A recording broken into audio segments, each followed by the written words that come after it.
UTL solar, solar लावणार आणि सबसिडीही मिळवून देणार।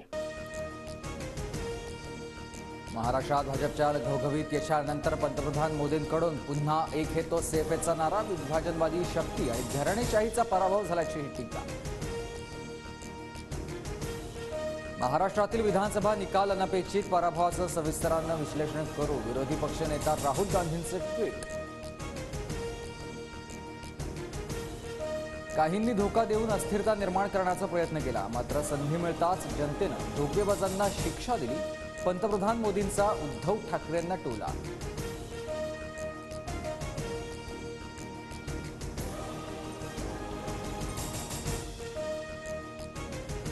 महाराष्ट्र माझ्यासोबत असं वागेल असं वाटलं नव्हतं, अनाकलनीय निकाल, महाराष्ट्राच्या विकासासाठी लढत राहू। मवियाच्या मोठ्या पराभवानंतर उद्धव ठाकरेंचं वक्तव्य।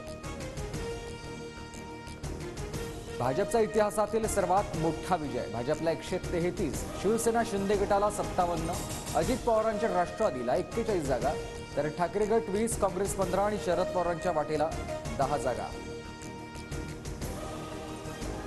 विधानसभा निवडणुकीच्या निकालात महायुती वरचढ, महायुतीला 100-231 जागा, तर मविया 45 आणि इतरांच्या वाटेला 12 जागा। जनतेनं सुडाचं, आरोपाचं नाही तर विकास आणि कल्याणाचं राजकारण स्वीकारलंय। महायुतीनं लोकांची मतच नाही तर मनं जिंकली। विजयानंतर मुख्यमंत्री शिंदेंचं वक्तव्य। आम्ही आधुनिक अभिमन्यू, विरोधकांचा चक्रव्यूह यशस्वीपणे भेदून दाखवला। विधानसभेमधील मोठ्या विजयानंतर फडणवीसांचं वक्तव्य। लाडक्या बहिणींचेही मानले आभार।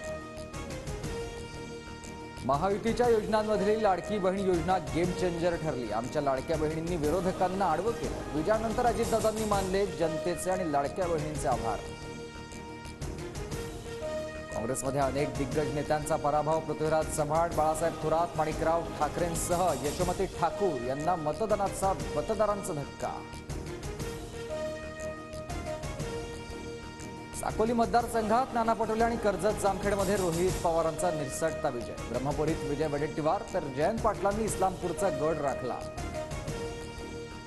महाराष्ट्रानं मतदान केलं की ईव्हीएमनं केलं, विरोधकांकडून पुन्हा ईव्हीएमवर प्रश्नचिन्ह, निकालामागे खूप मोठं कारस्थान असल्याचा आरोप करत पुन्हा निवडणूक घेण्याची मागणी। पराभव झाला की ईव्हीएमला दोष देतात, विरोधकांनी पराभवाचं आत्मचिंतन करावं। शिंदे फडणवीसांचं विरोधकांना उत्तर, तर ईव्हीएमचा विजय मान्य मान्य मान्य म्हणत अजितदादांची टोलेबाजी।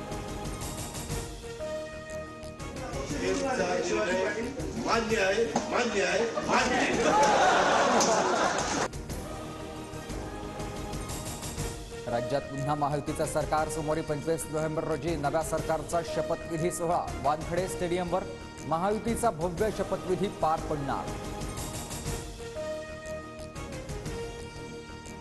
महायुतीत मुख्यमंत्री पदाचा चेहरा भाजपचा असणार। महाराष्ट्रात एक मुख्यमंत्री तर 2 उपमुख्यमंत्री पदाच्या पॅटर्नसह तिन्ही घटक पक्षांच्या नेत्यांकडे प्रमुख पदही कायम राहणार।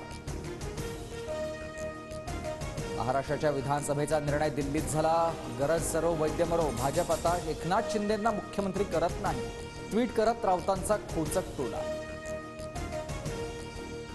मुख्यमंत्री पदाबाबत आमच्यात कोणताही वाद नाही, महायुतीचे तिन्ही पक्ष एकत्र बसून मुख्यमंत्री पदाचा निर्णय घेणार, शिंदे फडणवीसांकडून स्पष्ट।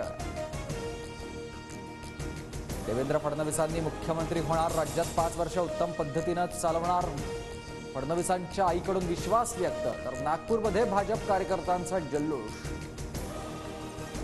वरळी मतदारसंघ आदित्य ठाकरेंनी राखला, शिवसेना शिंदे गटाच्या मिलिंद देवरा आणि मनसेच्या देशपांडेंचा पराभव, तर दिंडोशीतून सुनील प्रभू विजयी, संजय निरुपम यांचा पराभव। अविश्वसनीय, तुर्तास एवढंच, निकालानंतर मनसे अध्यक्ष राज ठाकरे यांनी मोजक्या शब्दात प्रतिक्रिया। विधानसभा निवडणुकीत मनसेला पूर्णपणे अपयश। माहीम, दादर आणि प्रभादेवीमधील जनतेचा कौल मला मान्य, हा प्रवासाचा शेवट नसून ही एक नवी सुरुवात, अजून संघर्ष करून माझं कर्तृत्व सिद्ध करेल। विधानसभेतील पराभवानंतर अमित ठाकरेंची पोस्ट। जरांगेंनी माझ्या पराभवासाठी रात्री 3 वाजेपर्यंत सभा घेतल्या, मात्र जरांगेंचा सुपडा साफ झाला। येवल्यातील विजयानंतर भुजबळांचं टीकास्त्र।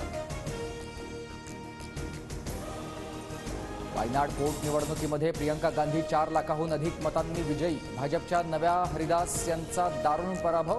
गांधी घराण्यातील 9वी व्यक्ती लोकसभेत.